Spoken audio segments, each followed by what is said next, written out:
lot of women wanting to settle down. I feel like they want to live this lifestyle of party, especially like now that it's getting to the point where it's like, oh, you don't have to settle down and get married until you're like in your 30s and or your 50s. I had one girl say she want to get married in her 50s. Like, what's the likelihood of you getting married in your 50s? it's like you don't you want to get married because that person's your best friend and you want to grow old with that person. Yeah.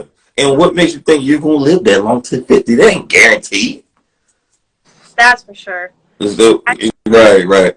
It's so sad. You got grandmas out here shaking their heads, talking about hot girls, something of being lit. Grandmas are not even the same grandmas like they once was. They want to be in the club, having fun.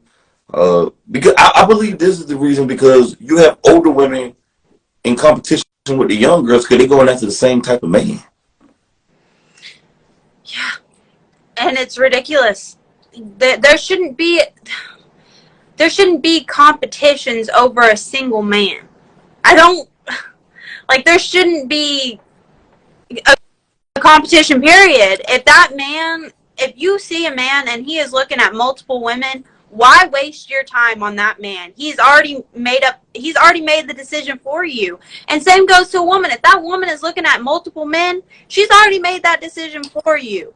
Mm-hmm. Like, they're not gonna they don't share your values or your hopes and dreams. If they don't support that, then why try? Like, it's really easy if you just sit back and just see a person and you see that they have their multiple options and they keep their options. That's not someone you want to be with, because then you're going to second guess the entire relationship. Was I even an option? Or, and I feel like that causes a lot of rift in between people. It's like, oh, so I was just your second option? Was I even on the option list, I don't even want to be an option. I want to be a priority. I want to be... Exactly. I don't want to be a choice. I want to be the main factor. I want to be like, I want you and I got to ask you and I want to make this happen. Until I meet a woman like that, I'm not settling for nothing else. I'm not getting with no woman who half-assed like me or being just with me because she lonely. That's the worst thing. Mm-hmm. People just getting with people because they just lonely or they feel like they being pressured by the other person. Like, oh, damn, let me go ahead and marry because I don't think I'm going to find nobody. Let me get with him. Hey, this is what I got. It's like, seriously? But what you just said, that is such it's such a pop culture thing now of when guys get together, it's like, oh, you're single, or even girls, it's like, oh, you're single. And that's why a lot of people get married or whatever. They're shaming people for being single. Like, being single is something wrong. There's nothing wrong with being single. You're just unique. Jesus wants you to be by yourself because he wants all of your time and growing and maturing you. It may seem like something wrong with you. They even got this saying that if a man is not married by 30, so he's gay or something's wrong with him or his sex game is whack. Like, it's just stupid sayings out here. Part of the culture. That's what the culture says. I realize I don't give a damn what culture says. I'm approved by Christ Jesus. I don't give a damn what the culture says. The culture don't mean shit. I mean, I grew up around an older generation, so I'm like, I don't share the same values that a lot of girls have nowadays. Right. Like, I don't get it. I really don't. I don't see the point in, if I'm going to date someone and I see that they have their multiple options, they just made the decision for me that I shouldn't even be with you because you have options and I don't want to be an option. And like you said, I want to be a priority. My priority. I want to be the main factor. I want to be the only factor. Like, if I ain't the only one, I don't want to be no one. But do you feel like sex outside of marriage has devalued sex for marriage? The culture devalued sex for marriage?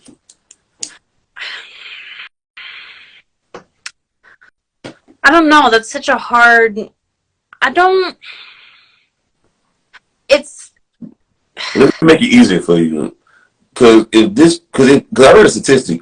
If a woman has over 10 bodies or whatever, she's comparing her these partners to her husband.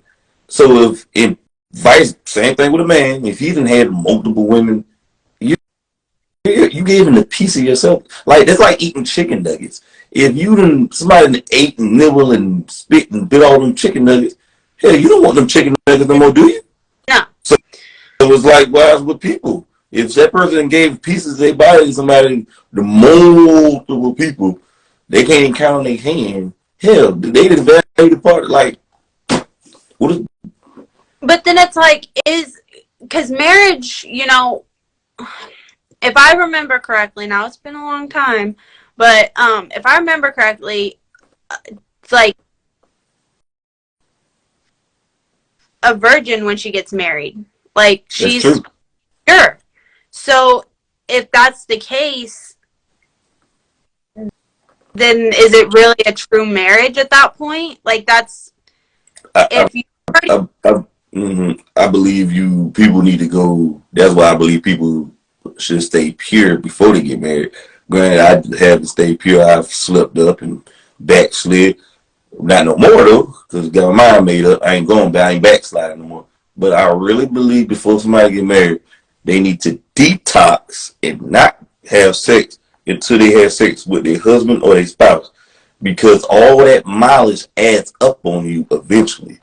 If you eat junk food for 3 or 4 years straight, you can't be surprised if something happens to you, because you done created this pattern as well. But that's what I believe. But it says that the more bodies you got, the higher chances for divorce, because you get numb to it. Your expectations become higher. You become emotionalist. The intimacy isn't there because you didn't give your body away. Sex is supposed to be really precious and beautiful between the husband and wife. The culture has devalued sex. The culture made sex dirty and nasty. Sex ain't supposed to be. Sex is not dirty and nasty. Sex is beautiful in the content of marriage, not with sneaky links and all that. But go ahead. Yeah, I agree with that, because I agree with what you're saying, that it definitely devalues what sex is meant to be instead of what it is now, because like you said, it's such a common thing for people to just go and sleep around with multiple people, and then when they do get married, they're still stuck in that mentality of, oh, it's that, like, one night stands are such a big thing now, and like you said, sneaky things, whatever you want to call them, like, it's so popular. Yeah, they're having threesomes and orgies, and they're making it seem like it's normal. It's like biblical times back then. People were doing that stuff and they had no conscience. Like we're living it now. They're just doing this stuff with no conscience.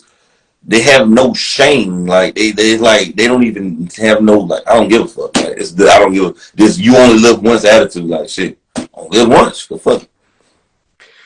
I guess because I've been with my husband since I was 18.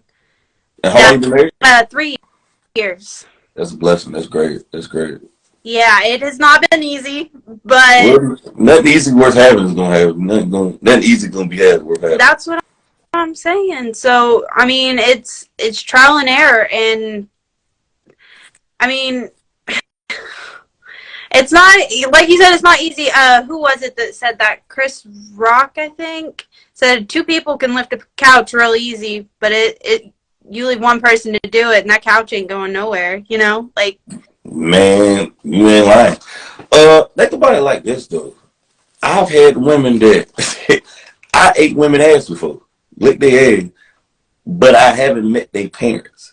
Let that sink in. We did something so disgusting, like I ate your ass, you ate mine, but I haven't met your parents. And you laughing, but think about it. We did something nasty in private. Why can't I meet your parents though? But that's the thing that it doesn't, like, but you're right. It's almost comical that, like, 2 people can be so personal with each other. It's like, I've seen every inch of your body, but I couldn't tell you what the first feature of your mom looks like. I couldn't describe, a handshake with your father. Like, it boggles my mind.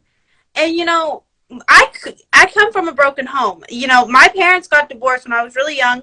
And so Me too. Yeah, so my husband had to meet 2 sets of parents, and both sets of parents were not happy to meet him. I mean, I had my first kid at 18. There's already that hatred. Right. you know, it boggles my mind because I'm such a family oriented person. Like I always want to be around family, and it just, how do you get that personal with someone and not like bring them into your everyday life? At that point, you're like, you've proven you don't want a relationship. You don't want that person because you're not willing to take that extra step. Like at that point, it's just sex. Right, right. And you had all your kids with your husband? Mm-hmm. That's great, man. That's beautiful. It's amazing to me. Like we laughing about it, and it's funny, but it's really not because real intimate. Well, sex is not intimate. That's a form of intimacy. But you see somebody naked. That's something somebody's husband or wife supposed to see. But you don't even meet their parents. You don't even know nothing about this person really, or they past, or the trauma which y'all having intercourse and staying in bodily fluids. This is amazing to me. I can't hold your hand in public, but we just did this in private. Mm-hmm. Wow. And a lot, it's just that eye candy. It's just sex, and you know, pop culture has made it such a okay thing when it's really not. I think it's more of just lust. But it goes back to that eye candy. They just want that guy that looks good. It's lust. People, I think, confusing lust with love. Mm-hmm. And I think social media is helping that because women want to show off their ass and their body parts. People are confusing lust with love. They think this, but I realized one thing. I did research. Lust will rust and it turn into dust. But you know what you just said, that a lot of people are confusing that lust with love. It circles all the way back around to those broken homes. They grew up in homes where they didn't know what that love was because they were never shown it. So now there's a whole generation of people, and still generations of people to come, that will never know what that true love is because they've never witnessed it. So they will only continue the cycle of what they know. It's terrible. And two, I think people need to unlearn what their parents is. My parents was great, but I had to revalue what I had to get in Christ though. I had to let the Word of God teach me and change me because everything my parents told me wasn't good. You know, I had to figure things out on my own. Everything my parents told me wasn't great, and too many people are going with their parents did what my parents